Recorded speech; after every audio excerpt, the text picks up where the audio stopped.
You put on your headphones and instinct takes over. You start pacing back and forth. Society labels you anxious. Pop psychology says you can't focus. It's a convenient lie, designed for a world that has simply stopped evolving. What they call anxiety is actually your primate brain, the one hardwired to hunt on the savannah, trying to wrestle with the abstract problems of the 21st century. Your body doesn't move because it's nervous.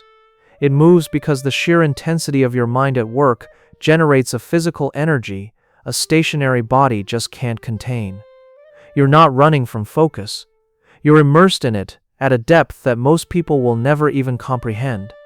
Complex problems aren't spreadsheets, they're entire ecosystems of variables. Your brain builds and destroys whole worlds to test every single one, and that massive neurological activity demands a real metabolic price. That rhythmic pacing, it isn't a symptom. It's the cooling system for a high-performance mental engine. To stand still would be to trigger a biological short circuit. Do you really think the ability to sit passively is the pinnacle of human evolution? Or is it just the most convenient trait for a system that rewards mediocrity? You are not anxious. You are hunting. There's a very specific neurochemical signature your brain produces during this ritual. A chemical cocktail science is only now beginning to map, and it gives you a predictive edge that most people simply lack. But before I show you the hard scientific proof, you need to understand the mass hypnosis that has convinced you that you're broken. What I'm about to tell you isn't self-help. It's a biological briefing on a cognitive elite, a group that thinks with their entire body. The peripatetic philosophers of ancient Greece, Aristotle's own students, weren't just some eccentrics who liked to wander around. They were cognitive predators. They understood a principle that modern civilization has forgotten. Superior thought doesn't happen sitting in a chair. It emerges from movement. What they did by choice, your biology demands by nature. You're not restless. You're tapping into a deep processing state that most people have simply lost. Locked away in the boxes they call offices. Your need to pace isn't a nervous tick. It's your original nature breaking through. Fast forward 2,300 years. In 2014, scientists at Stanford University decided to put this biology to the test. They took minds just like yours and measured the precise increase in their ability to generate innovative solutions, what science calls divergent thinking, all while they were walking. The number they found is so staggering, it single-handedly redefines what focus even means, and I'm going to tell you that number. But first, you need to understand the enemy that's forcing you to fight your own nature, the architecture of a world that chains you to a chair and calls it productivity. This isn't a coincidence. It's a direct line stretching across millennia, from ancient Greece straight to the labs at Stanford, proving your brain was designed to operate in motion. That restlessness you feel when you're sitting still isn't a flaw. It's your high-performance system rejecting a low-performance environment. The question isn't why you need to walk to think. The question is, if science and ancient history both prove you have a biological advantage, why does the entire world insist on putting you in a box and trying to convince you that you're the one who's broken? This world wasn't designed for you. It was designed to be a cage. Schools, offices, cars, a comfortable cage for the average mind. But torture for a brain that needs to hunt for ideas. Modern society is built on a fundamental biological lie, that physical stillness is a sign of mental discipline. It's the sickness of believing that a motionless body is the ideal state for a mind to work. It's a lie that serves to keep the herd optimized, tame, and predictable. But your nervous system doesn't buy it. It rebels. That urge you get to pace back and forth while you're solving a problem, that's not anxiety. That's your biology trying to break the bars, demanding the conditions it was engineered for over millions of years of evolution, to think while in motion. The flaw isn't in you.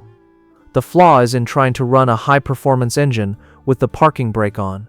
What the collective hypnosis calls restlessness or a lack of focus is, in fact, a high-performance activation protocol. They look at you pacing a room and see a defect. I see a brain initiating its kinetic mapping. Your nervous system isn't distracted. It's using physical space to build a mental map of the solution, an operation that demands the body and mind work in absolute sync. That pen you spin, the foot that bounces without stopping, is not nervousness. It's neural calibration. It is your system preparing for a cognitive operation that the sedentary mind can't even begin to fathom. You are not incompatible with the work. You are incompatible with the cage. The average mind is content to simply look at the map. Yours needs to walk the territory to understand it. Now that you've recognized the bars of the cage, I'm going to show you the biological key that has always been in your pocket. What you call restlessness, biology calls thermal regulation. A brain like yours, one that simulates thousands of futures per second and processes the world in high definition, generates a metabolic heat that the average person will never experience. For you, sitting still isn't peace, it's overheating. That instinct to get up and walk isn't a sign of anxiety. It's your biological cooling mechanism, the pressure release valve that allows your neural engine to run at full throttle without melting down, while the rest of the herd remains in stasis, perfectly content in their low-power mode. Your body demands movement because your mind refuses to operate in standard definition. You aren't running from a thought, you are creating the precise biological conditions for the right thought to finally emerge. What the Greek philosophers sensed by instinct, neuroscience now maps with brutal clarity. The constant, bilateral rhythm of walking forces your brain's hemispheres to synchronize. It creates a neural bridge between the cold logic of the left side and the chaotic intuition of the right, a state most people only access by accident. It's in this fusion that the magic happens. And while that bridge is active, your brain releases a protein that should be the most coveted substance on the planet, BDNF, brain-derived neurotrophic factor. This isn't a metaphor, it's fertilizer for neurogenesis. You're not just thinking better, you are physically building a more complex and robust brain with every step, while others are sitting still, letting theirs atrophy. Now, for the proof, the measurable advantage I promised you. Remember that Stanford study that popular psychology conveniently ignores? They weren't looking for a small improvement. They found a biological state shift. Walking increases creative output by 60%. Not 5, not 10, 60. That's not an optimization. It's a reclassification. You don't belong to the same cognitive species when you're still and when you're in motion. Most people live and die in a single mental state. You have the biological key to access another one that operates with 60% higher capacity. Knowing this frees you from the guilt of not being able to sit still. But knowing how to use it, how to activate this advantage on demand, that doesn't just set you free, it makes you dangerous. In the final part, the protocol for doing exactly that. Stop fighting your instinct. It's time to wield it as a weapon. What you call restlessness is, in fact, a biological protocol for advanced processing, and now you will learn how to activate it on command. Before any major decision, before any difficult conversation, you will no longer force yourself to sit still. You are going to schedule 15 minutes of kinetic mapping. Block your calendar. Turn off your notifications. This is not a nervous tic, it's your hunting ritual. The mistake isn't needing to walk in order to think. The mistake is believing the lie that elite thought can be born from forced stillness, a convention created for minds that only process on the surface. You don't operate on the surface. Therefore, you play by a different set of rules. Your body is not your enemy. It is the very tool your brain uses to sculpt reality. This protocol breaks down into 3 hunting phases. The first is the diagnostic walk. Here, your sole objective is to strip the problem of all the emotional noise and irrelevant data that keeps the herd running in circles. As you walk, the question is not, how do I feel about this? It's what is the fundamental architecture of this problem? The motion itself cuts through the fog of anxiety, allowing your high-definition brain to isolate the critical variable. The second phase is the simulation walk. With the core problem identified, your brain now runs multiple scenarios.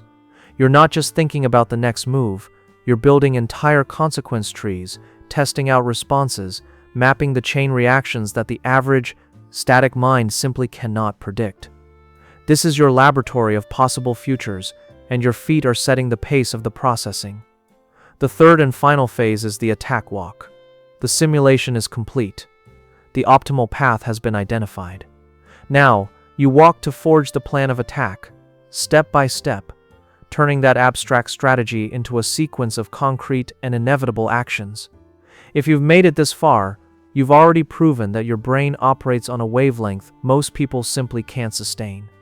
The average attention span would have shattered by now. But you're not just watching, you're seeing yourself clearly, maybe for the very first time.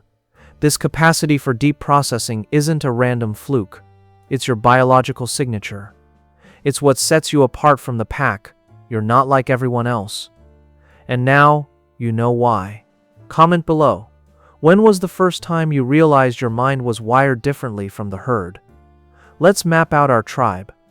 If this way of thinking feels like your own, if you're someone who finds clarity in motion, not in stillness, then you already belong here. That subscribe button isn't a favor you do for me.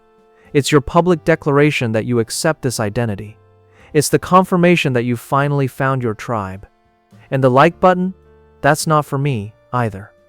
It's a signal to the system to find the others who, just like you, have spent their lives feeling wrong for needing to walk in order to think, so they can finally hear that they aren't broken.